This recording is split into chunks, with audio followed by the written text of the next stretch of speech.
then there was a lot of discussion of it that was the early years of the internet before you had all the sophisticated internet like now with blogs and all that. But I have a tremendous amount of interaction and discussion. Some of it were by, Orthodox rabbis who were questioning me, or challenging me, etc. But at the personal level, I don't really have that many opportunities to interact with Orthodox rabbis because I'm not a member of any rabbinical organization. But I surely hope that they will read it and will look. I would love to be invited. First, I would love to have it. I wrote to Shalom Karm, he's the editor of Tradition.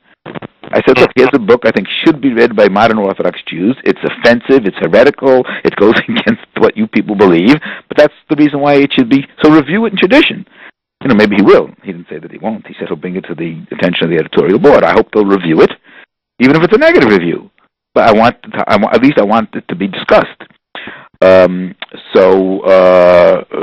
I've sent out, information about it to certain groups or rabbis, but so far there's been nobody's responded to me. I haven't gotten a call from YU or Yeshivat Chovei Torah, come and speak to us because we want to hear your views that are criticizing us. So do it. Maybe you can get me to come out as a scholar in residence somewhere in L.A., to a kind of a modern Orthodox shul that wants to hear, that's willing to discuss these things and wants to have a provocative speaker come out so that they can lambaste him or whatever the case may be. I can't imagine there's any Orthodox institution that would invite you to discuss this. Tell me a little bit more about, you read the book, and I really was amazed that you read it so fast, I know. And now you're saying, now why do you think that's the case, and do you think that that's good or bad? That they wouldn't invite someone like me? Not me, someone like me. Who cares if it's me or somebody like me? What do you see as the issue? And are you sympathetic to their view? Do you think these things should be discussed in Orthodox synagogues or not?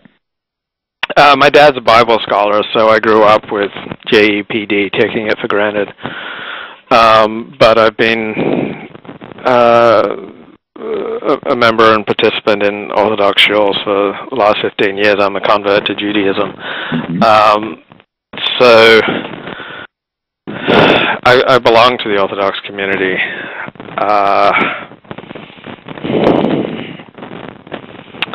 So one of the prices of belonging to the Orthodox community is that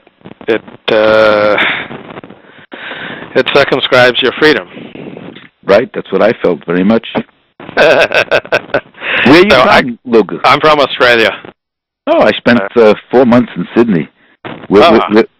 Great, beautiful place. Where's your father? My dad. I was raised a Seventh-day Adventist. I converted to Judaism. My dad was a leading Seventh-day Adventist theologian and Bible scholar and an evangelist, and then he parted ways with the church over the doctrine of chosenness. He said that the church wasn't any more specially chosen than other evangelical Christians. So I have a heretical father, so I'm kind of familiar with how heresy plays out within a insular religious community. What city were you from?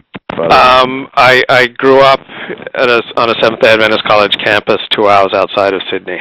I see. So it was a community called Currumbong. Then when I was 11, we moved to the Napa Valley, where my dad taught at another Seventh-day Adventist college, Pacific Union College. And then when I was 14, my dad moved out of the church and founded his own non-denominational evangelical Christian foundation. And so I grew up in that. But for Christians, the question is not the divinity of the Scripture, though they believe it's divinely inspired, blah, blah, blah, but the divinity of Jesus. Right. So I find that Orthodox Jews are as excited to discuss the divinity of the Torah as Christians are to discuss the divinity of Jesus, meaning they're not open to taking any. Yes. It's like the least favorite topic. I remember how shocked my stepmother was when she encountered Christians for the first time who did not believe in the Trinity. So it was just absolutely shocking. Yeah. And go ahead. No, go ahead. Finish your sentence, please. Oh, so it's just not every group has its benefits and its blessings and its curses, and the closing off of discussion of this topic, the historicity of the Exodus from Egypt, and like questions, is one of the, for some people, blessings, and for other people, curses of belonging to Orthodox life. So I don't think that anyone like you would be invited to speak on this topic in any Orthodox institution. It's just the way Orthodoxy works. Mm-hmm. Were you ostracized by your family when you converted? I was already ostracized from my family. Whoa. Whoops. No. It was a bitter pill for my father, but I was kind of on my way to leading my own life anyway. So, but my parents thought that was a very bitter pill when I converted to Judaism, but it was nothing compared to when I started writing on the pornography industry. So the shame and horror that they felt from that, they couldn't even imagine it. It was 1,000 times worse than converting to Judaism. I see. And I hope it went in that sequence. First the pornography, and then so you No, it better. didn't actually. That's why I'm such a problem. No. I was very interested in my Judaism and practicing my Judaism while simultaneously spending most of my day interviewing porn stars. I see. That's okay. So that's how I met David. He was reading my website. So I see. Okay. Yeah. I know he's doing that. Yeah. Don't put this in the interview. Yeah. This is going to be edited, I assume. Yeah. Right. So let me ask you. Only if you're going to say good things now, you can include it. If you say bad things, don't include it. What did you think of the book?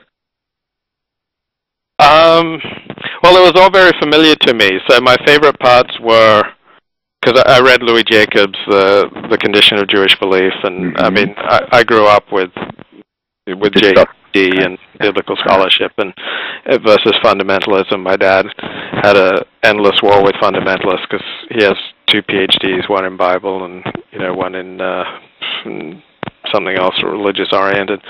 So it was familiar to me, but what I particularly enjoyed was the personal chapter at the beginning, or the introduction, and then the 2 chapters at the end where you kind of account for why people believe in something that goes against the evidence. Yeah. And then some of the funny stories from the arguments for the divinity of the Quran. Yeah, species proofs. Yeah. Yeah. Incidentally, I don't know. I don't know if it's not important. After you spoke to me so long, I don't think you learned anything new from another interview I had. But there's a thing called. Are you familiar with the Center for Inquiry at all? Yeah. I spoke. Prometheus Books published one of my books, and I spoke at the Center for Inquiry. Oh, really? Which book of yours did they publish? This was the one, History of X: 100 Years of Sex in Film. Oh, interesting. Because I gave a talk. The fact that chapter on Islam, part of that, I gave a talk at a conference they had in UC Davis a year and a half ago called Scripture and Skepticism. And then I was interviewed there by DJ Grothy, who has this podcast, pointofinquiry.org. So I was interviewed like a year and a half ago, but then I was just interviewed by him, and it's on their December podcast about the book. Oh, I'll definitely check it out. Yeah. He was very interested actually in a question which you didn't even raise, because different people obviously have different interests. He was fascinated by the fact that I'm a member of an Orthodox shul, that I keep many of the rituals, and all that, even though I'm not a believer in the doctrines. And to him, he kept trying to understand that phenomenon. So that's what a lot of that. I had the same thing when I spoke to them. They couldn't believe that I was a theist. Right. Yeah, they find that or even a practicing religious doing. You can right. In your case, because you're with the pornography, meaning the theism didn't go together. Right. Yeah. So this is great. So appreciate the book and appreciated the interview, and I'll send you an email when I pull it all together and put it on my website. You haven't done much with your blog. No, because the blog depends on what people. Because I think in the book, in the preface, I say people can send me questions to the blog, but nobody seems to have done so. So I don't. The blog was really meant for me to respond to people's comments or questions. But so far, people either haven't done that or whatever. It's been discussed some other places. I mean, he discussed that you actually made the link to Modern Orthopraxy.